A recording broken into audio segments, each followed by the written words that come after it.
This might sound a little crass, but I always say I'm really good at innovation because I'm not afraid to tell people that their babies are ugly. For as much as you care about an idea, you have to be willing to share that it's not a good one. That is just a part of the go, no-go decision and ultimately innovating for your business. This is the PMP Industry Insider Podcast. Hello, everyone. Welcome out to another episode of the PMP Industry Insider Podcast, where we take a look at what is changing in the pest and lawn industries, and we take you to the front lines to those that are driving those changes. As always, I'm Donnie Shelton, owner of Triangle Home Services, which has Triangle Pest as well as Triangle Lawn. And with me is not a resident of New Jersey, but a resident of Florida, Mr. Dan Gordon. Dan, would you like to say good afternoon, introduce our sponsors, our topic, and our very special guest? Good afternoon, Dan Gordon, PCO Bookkeepers, M&A specialists. We do accounting for the pest control industry as well as exit planning services. And let's see, I will go down and do all of that. Reminder for Donnie, turn on the gallery mode. Oh, that's not one. Okay, I wasn't supposed to read that, but okay, let's see, announcements. Please support our sponsors if you're interested in marketing. It's WorkWave or Coalmarch by WorkWave. That would be coalmarch.com. Oh, I'm really screwing this up today, right?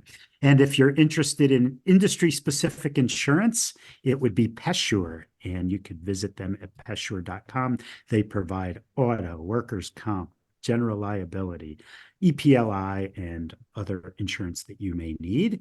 And if you're interested in joining a PMP Industry Insider peer group, please visit pmpindustrieinsider.com/peer groups, or go back to episode 136 and you can take a listen. We had David Billingsley on who he does our facilitating for the peer groups, and we've gotten some amazing feedback. We put together several of these groups. Is there anything that I forgot before I introduce our very special? Well, I do have to say one thing, and I'm not for sure what the sequence of our episodes are going to be, but I think you were still reeling from last week, me calling you the Florida man. Like there's something going on there. Like now that you're back. So anybody I had no idea who the Florida man was. Anybody who heard Donnie say that, you've got to Google the Florida man. It's Florida man. No, you don't. What a train wreck this thing is. But anyway. Yes. So no, I don't have anything today, to add. I think you got it. Yes. Go ahead. Okay. All right. Well, look at it. It's actually pretty funny. You'll find it hysterical. Well, most people find it hysterical. Anyway, today we are going to be talking about creating customer value with Dr. Cassie Krejci, Ph.D.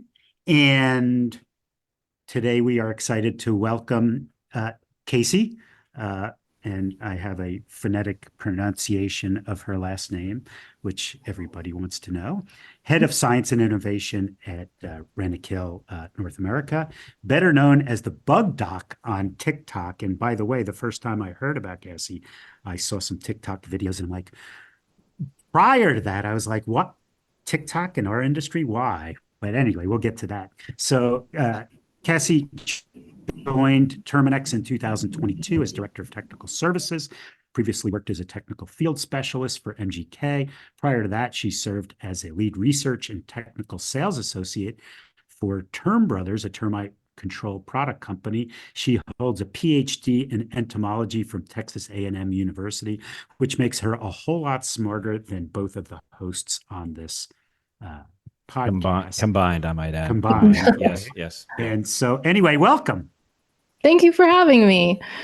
I don't think it makes smarter. I think it means that I just didn't know what I was going to do. And so I just persisted a little bit longer. This is true. Which, by the way, I think if Bobby or Dennis or any of those guys, I'm sure if they're listening to this, that the whole Texas A&M thing will be like they will certainly share the episode now. Because I don't know if you've ever spent any time with those guys, but they are huge A&M fans. So I didn't realize. Oh yeah, I mean, like you have to know Texas A&M. We know everybody that went to Texas A&M ever, especially in the pest control industry. It's a huge ability for us to bond, and the Jenkins family is great. I have one question before you finish it. Do you actually have a Texas A&M ring? That seems to be a no. Every Aggie has an Aggie ring. Yes. That's the one thing I've noticed about A&M grads. They all have the ring, right? So anyway, I'm gonna. Wow. That's how we All right. find each other in the wild. If you go up to someone with an The Aggie ring and airports. you're like, I need help or I have a problem, you talk at airports, whatever. It's the Yes. Aggie network. Yes. Okay. Well, So- listen, Cassie, thank you for joining us on our podcast. I'm very excited about our topic, and it's kind of broad, but it's also kind of very interesting because creating customer value that could go several different ways, which you have found a pretty innovative way of doing it with TikTok, as well as for obviously Rentokil. But let's talk a little bit about your background and how you became interested in entomology in the first place. Yeah. Well, I mentioned that whole, I persisted for a little bit longer. Why I bugs? went, yeah, why bugs? Even to this day, I had a doctor's appointment this morning and she was like, what do you do? And I was like, well, I'm an entomologist. And they're like, and that means, and I'm like, look, there's a job for everybody. Okay. Um, but I was planning to be a veterinarian, and I think that the goal really was to protect people and animals from disease, because that plays such a big role in what pest control does, right? That's the end goal, is to keep our customers and their loved ones safe. So, but I did not recognize that pest control was an avenue for that. In fact, there's a story I've told a couple times about my freshman year of biology and sitting there around with all the dentists and future doctors. And this girl goes, I'm going to be an entomologist and I'm from so-and-so place. And I was like, why would your parents pay for that? To me, it was, it was not something that you should invest in, Yeah. And so little did I know, 2 years later, I took a prerequisite for veterinary entomology and ended up double majoring and deciding, as I learned more about entomology, that the goal remained the same, just the path was a little bit different than I imagined as a fresh-faced 18-year-old. So I'm really thankful for listening to my heart, because it led me to this industry where there's so many great people, but also, supportive parents that were like, we don't know much about pest control. I think ultimately they pictured me, owning a pest control business or something. And honestly, that's not in my sight. But I did get to spend a lot of time with becoming a really well-rounded entomologist. I thought maybe I'd stay in academia for a while, but I got ripped out of academia and into the good side, as I say it, the industry of pest control, and never looked back. And a lot of what I do now is speaking on pest control to fresh-faced 18-year-olds, saying, bring your talents to pest control. It is a fun place to be, and the people are wonderful. And you may not know a whole lot about it, but that's a lot of what I'm trying to have the conversation is, come join us. Nice. So so tell us about, so obviously you were with Terminix and Rentokil got together, and so you're the head of science and innovation. Tell us about what you're working on in your new role. What is all that? Well, you say that like I was with Terminix and then I was with Rentokil Terminix, but the timeline is very condensed. I will tell you that on December 13th of 2021, I was sitting in a hotel room going to meet a customer for MGK, and I called my boss and I said, hey, I'm going to resign. I have an opportunity as director of technical services for Terminix. And he said, okay, let me think about this for a minute. He goes, just hold on to it and we'll talk again tomorrow. And I said, okay. I went to bed that night, and 7 hours later, when the markets opened in London, the acquisition was announced by Rentokil. So Terminix called me and they said, look, we had no idea this was coming. And honestly, they didn't, because that's, a big trading thing. Right. You don't have to do this. And I said, okay. They said, you can go ask MGK for your job back. And I said, they probably would keep me.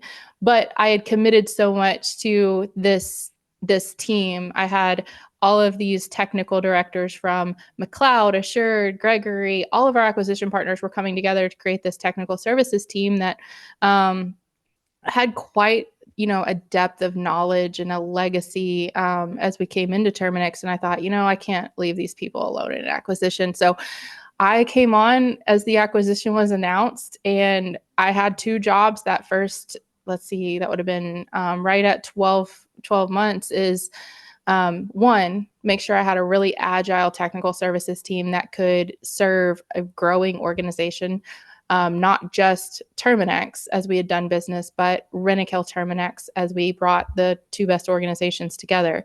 But also keep all of our fires out, because technical services really is for us about, white glove customer support and troubleshooting and supporting our technicians. And so it was like twofold: proactive, reactive. Let's keep it going. And I'm really proud to say that now, 2.5 years after that, every person I took into the acquisition is still with Rentokil Terminix, and they're happy. So it was quite the whirlwind of learning as we brought those two companies together. The timing is pretty hilarious. And it's ongoing, right? So it's ongoing. Yeah, I think it's one of those people keep asking, well, is it over? When is it going to be over? And you're like, well, you just moved into a house, right? We might buy a rug here. We might, put up some new curtains here. I think it'll be ongoing, and it is not over, but it is probably one of the greatest learning experiences in the most positive way of my career. So you're the head of science and innovation, and there's an innovation center being built there in Dallas. Can you just give us a little bit, like, what is that all about? When will it open? It's built, right? Is it built? I may or may not be sitting in it right now, but I will say, the veil of everything we have to complete is still there, because we will do our official red ribbon cutting on June 6th, World Pest Day. So that will be an exciting day and the official first day of business for all of us. People look at innovation and they're like, what does that really mean for pest control? We rely on so many other people outside of a service business to provide innovation. Why not a pest control business? So whenever we brought Rentokil and Terminix together, I mentioned a little bit about technical services and how I ran Terminix's side of technical services. But as we brought the companies together, it became evident that there was going to be an opportunity for us to focus more on that proactive side. So technical services being very firefighting, moving from one problem to the other. They serve a purpose in that regard. But I was really eager to spend time on the proactive side of pest control. So move from reactive firefighting to proactive pest control, meaning what does pest control look like in 2 years? And so that's what innovation really is I get to look at key drivers for this industry, what our technicians need, what our customers are wanting, and put it into a model that allows us to prioritize what we work on. That innovation can look a lot of different ways. I think most people see innovation as something that you can set in your hand and provide a service. Here's this thing that I'm selling. Here's this thing that I'm using. But I focus equally on service innovation. We have 19,000 of the world's best technicians at Rentokil Terminix. If I can make them faster, safer, more efficient, then that is innovation in and of itself. And so my part of the business is really split between those two things. Is how do we make the tools better for the environment and the customer, but how do I make the technician's job easier as well? So all of that comes to Dallas, right? When I came on board, we have innovation centers around the world with Rentokil Initial. So our headquarters are in Crawley, UK. We have innovation hubs within Israel and Singapore, but we were destined to be in North America, considering 70% of the global pest business sits here. So we looked at a handful of cities. I, at the time, lived in College Station, Texas, and really was open to go anywhere that the business needed me. But luckily, I took a short drive up to Dallas when the business decided this is where we wanted to call home for innovation. So I moved up here last summer and have built this 70,000 square foot facility that not only houses R&D, but houses 5 pest branches in our North American Ambius, or our Dallas Ambius business here in DFW. So is this patterned after one of the ones overseas, or totally, clean slate? Clean slate. I've been we all have our focus. Let me say that. I own 4 areas for the globe, and they're all areas that are specific to our North American business. Like, we're really good at these things, but we want to get better. So I own termites, residential pest control, vectors, including ticks and mosquitoes, and then fumigation as well. So all 4 of those are really important to the North American pest business. And my goal is to not just make it better for our technicians and our businesses here, but share it to other areas. So how can I share what we know about subterranean or Formosan termites, highly aggressive species, with the way we do termite control in Australia or Asia? And really, again, share that technology. But then I get to be on the receiving end of some of the world's best camera scientists. I have partners across the world who focus nothing except for their time on cameras and digital technology, how we monitor, and how we whip data from one place to another. And I'm like, oh, I have an idea, and we're allowed to collaborate that way and make it fit our businesses. So Gotcha. it's a good team. It's a really strong team. I've ended up hiring about 10 people here to be R&D that didn't that weren't a part of Rentokil Terminix because our business didn't demand that type of scientist. So I've brought them into pest control and said, this is going to be really fun. It's going to be something that you've never done before in academia or where, the labs that you were in, but this is why. Gotcha. So I was going to say, go ahead, yeah, ma'am. Yeah. So one of the things that we do on this podcast is, and I think it makes us different than other podcasts, is we have guests on and we have some, what can you learn that's actionable for our listeners? And you have this thing that you created called the 6 points of innovating for the customer. So what do they entail and how do they apply to the average PMP? Yeah, so I think it all starts with thinking about your customer. In my instance, the customer is the technician, and I want to design things and processes that make them better. So I have 6 different areas that I share with other PMPs across all businesses. And I think that's one thing about social media, and we'll probably talk about that at some point, is that I put it out there because we all need pest control. We all need to be good at pest control. And so that's why I share this type of information. But they really are just guiding 6 points for guiding conversations around those unmet needs that you may have. And so I guess I'll challenge you first and say, what is a problem that you would say you might have in your pest control business? And Dan and Donnie's pest. Where do you want to start? Yeah. You're like, which one do we start with? Let's take one off the list. I'll give you an example of my first point, and then maybe we talk about a problem from there. But the first point I always tell someone is something I just hinted on, which was understanding unmet needs. And so these are different groups of workshops, if you will, of mind games that you can do to think about something different. Because as we all know, there's a lot of pest control rigs out there, and you're always aiming to do it different. But there has to be something actionable behind the how do you do it different. Anybody can sit around and come up with the name of a company, but what is the thing that you're trying to differentiate yourself upon? So the first thing I always say when I'm talking to people is you have to lead with empathy. You can be the smartest entomologist, you can be the smartest businesswoman out there, but if you don't understand your customer and what their feelings are towards your business, then you will never be successful.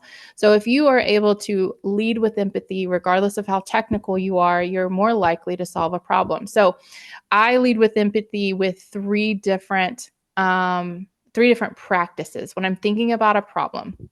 And the first of that is observe. So when I retire, I don't actually know that that's ever going to happen, but when I retire, y'all are going to find me in the aisles of Lowe's and Home Depot just talking to people. It's going to be my version of the cafe. And I just really enjoy understanding why people are making the decisions that they are to not go with professional pest control, but to choose something off the shelf when that is usually not their expertise. And so I always you can find me wandering over there going, well, why would you choose this thing? Like, what are you trying to solve for? And that is my version of observing, leading with empathy. So there's this old quote about when Charles Darwin visited the Galapagos Islands, he observed the birds and he wrote notes. And that word observe is really important because you can look at things all day long, but to observe someone's reaction to what you're proposing is really important. You can hear them and you can take notes, but observing the why behind the decision is really important. So I always, I can compare this to ants too. You don't want to just look at an ant problem. You want to observe ants because then you can find where they are going. So if you observe someone's reaction to what you're proposing, it's more likely to get you the information that you need. There's also like an off the record conversation you can have. Go where your audience naturally hangs out and ask them those questions, similar to the hangout at Lowe's conversation where you're like, hey, why are you not choosing professional pest control? And understanding why they are making the decision that they are to not choose not just your business, but all of our businesses in general, can give you insight, can give you empathy to why that customer is doing that thing. And it allows you to flex your marketing and flex your approach to say, I'm going to cater to this unmet need, because obviously they're standing in the aisle of Lowe's because they feel like their needs are not being fulfilled by professional pest control.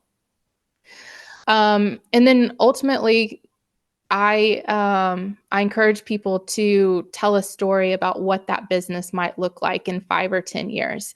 And I'm talking about business very broadly. This can get very detailed down to your mosquito program. What does your mosquito program look like in 5 to 10 years? But ultimately, not everybody in my life is an entomologist.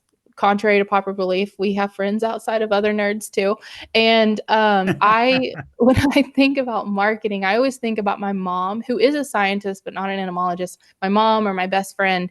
And I think, all right, what would they think if they read this? What would their feeling be when they read this marketing or when they picked up the phone to call me and this is what they heard? So telling a story about that interaction helps you understand the empathy behind the customer. So that's an example of one way to innovate. Again, it is less about innovating for the thing that you can hold in your hand, or the thing that you provide a service with, and more about innovating for the service that you provide and everything that touches it, because ultimately that's what's going to differentiate you in your corner of the market.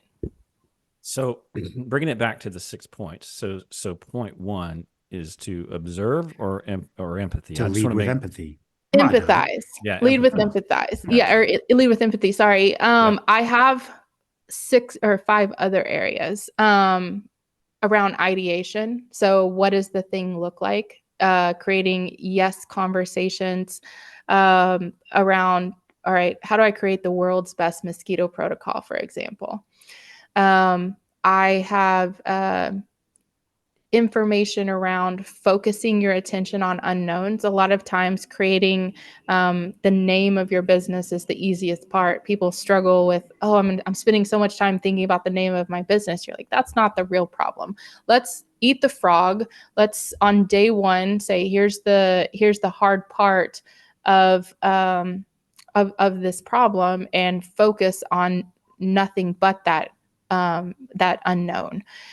You also have go, no-go decisions. So how to identify signals that you need to feel confident about what you're doing in your business, or that your innovation will succeed, but also put in really smart business decisions about when not to go. So this might sound a little crass, but I always say I'm really good at innovation because I'm not afraid to tell people that their babies are ugly. So for as much as you care about an idea, you have to be willing to share that it's not a good one. You also have to be willing to accept that not all babies are going to be really cute. And so that is just a part of the go, no-go decision, and ultimately innovating for your business. We also have ask decisions. So create that thing and then ask people and be ready to be told that the baby's ugly. Like if it is a mosquito protocol, or it is a door hanger, for example, and you're sharing information and someone's like, well, this really doesn't answer my question, or this isn't a service that I would pay for. Ask a small group of people that question and be ready to hear what they're saying. I ask technicians. That's probably the best part of me sitting so close to 5 branches through the wall is, hey, you think I should spend time on this? And they're like, absolutely not. We would never do that. I'm like, you just saved me so much money and time. Like, thank you for being really transparent and telling me like what is feasible, not feasible for your business. And then finally, kind of bringing it back around, pun intended. I call this one circles, but it really is looking at patterns of human behavior. This could be around buying behavior or technician patterns. Like, why do you keep doing this thing? Not in a negative way, but like, why do you, if I'm trying to save energy or do time and motion studies to make them more efficient, why do you keep doing that thing? So really back to observing and watching for patterns, what things trigger different behavior within your customer, really to predict what you can do to make that that person more efficient or the customer more reoccurring. You know, you asked the question at the beginning of this before we got into all 6 points is what's the biggest problem? And it's kind of funny because this touched on it pretty well, which is, I think one of the biggest issues, and I don't think I'm unique in this, and maybe I am, but it's communication, right? It's making sure that there's clear, concise, accurate communication from the time a customer is looking for a solution to the point of delivering it, and making sure that everything is kind of clear across that. Because we have some technicians who are really great at it, and I'm not putting it all on technicians either. There's been times we've been on our website, it's like, why does our website say that? It doesn't make sense, right? Or vice versa. I mean, I guess my point is, you know, so I think that's a great point about empathizing, observing, and asking questions, and really understanding what, you know, like bringing it all together at that point. So I want to move on because we're not out of time, but we are getting limited on time, and I want to talk a bit about social media. What inspired you? Wait. We still have 4 other points. Let's go through them quickly. We've got some time here. I quickly jumped through all 6. I was going to say I got all 6 points. Okay. You did I'll go, send no you go, the ask notes, circles, observe the. Oh goodness! All right. So all right, let me wake up. Yes. Now that Dan is caught up to all 6 points, let's switch gears here. Let's talk about TikTok. Let's talk about your. Well, first of all, let's talk about what inspired you to kind of get going. I mean, I'm sure you were probably on TikTok even beforehand, but to share kind of what you're doing and share our industry, what kind of motivated you to do that, and what's continuing to allow you? I mean, well, not allow you, but what's continuing to kind of motivate you to keep doing it? First, I'm a millennial, so I think I'm naturally ingrained to be on social media since the dawn days of MySpace. But I will really say that my first like viral video, my first TikTok appearance came during COVID, and it was merely out of a fear of not being able to connect with people. I've traveled 80% of my career, and to not be able to do that for 13 months was frightening. And I was like, oh my gosh, I got to be able to get out there. And so I started putting content out on more of a public profile than I had in the past. And that's where Cassie the Bug Doc came from. And the first video I did was just a unboxing of, at that time I was, again, during COVID, and I was doing science in my garage, and I was unboxing a box of flies that I had shipped to me that I was going to do some studies on. And I just, there's this viral sound at the time that was like, basically every day is a vacation because I love what I do, is the synopsis of it. And it was me unboxing flies, and like, overnight, like 1.3 million people thought it was disgusting and fascinating all at the same time. And I was like, oh, TikTok's kind of cool. Overall, I would say that my brand exists regardless of social media. We were in Washington, D.C. recently. Actually, every March we're in Washington, D.C. for NPMA legislative days. That's actually where I saw Dan this last time. And the TikTok trials were going on, and a couple of people asked me, they said, well, what would you do without TikTok? And I'm like, TikTok needs me. I don't need TikTok. I put this stuff on a lot of different profiles, and or on platforms, if I would. And it is mainly just out of pure, again, I want everybody in this industry to be great. And I know how to use them to get it to those people that we need to be great. So my brand includes a lot of, or actually not, basically 4 main points. 1, science should be accessible to everyone. I don't think that this needs to be a smoke and mirrors of pest control, that if we want our customers to understand what we're doing, it is our job to communicate it. So you mentioned a second ago, hey, is the website clear? That's one part of the story, but is it understandable is the other side of it. Are we communicating in a way that, again, my sister, your mom can understand as well? I also communicate a lot on the importance of pest management and public health, and how, tick control is not your veterinarian's problem. Quit calling them when we can solve. Yes, please call them. They're great people, but we can help solve the problem of public health just as often as any other professional that serves global One Health. Individual growth and recruiting. I mentioned that a few minutes ago, where I said I'm really trying to get people into the pest control industry. And that's a huge platform for myself, as well as just to say, hey, pest control is great. Use your talents here, regardless of whether you're an entomologist or a business major. This is just a fascinating industry that I don't think you can find in any other capacity. And then finally, women in pest management, I'm really passionate about as well. And we've seen tremendous growth of that over the last 5 or 10 years. So regardless of the platform, those are the 4 main topics I generally talk about. So based on feedback that you get from people who follow you, who are these people? Are they industry people? Are they, customers of pest control companies? Who made it go viral? Who is, who's your audience? Yeah, I think it goes back to the platform. So I always say, if you're in pest control, if you start with LinkedIn, that's the easy place to start. These are your people. You're already connected with folks who understand pest management, or want to understand pest management, because you made a connection. So showing support of other people that are trying to grow their brand in pest management is really something I try to do, even if it's just a like or a thumbs up. So LinkedIn is my people. I get a lot of traction there because I share a lot of technical content there, where it's like, hey, let me break down this really technical thing that a technician or a branch manager might be like, dang, I've been trying to have somebody explain it to me like that. I'm like, that's it.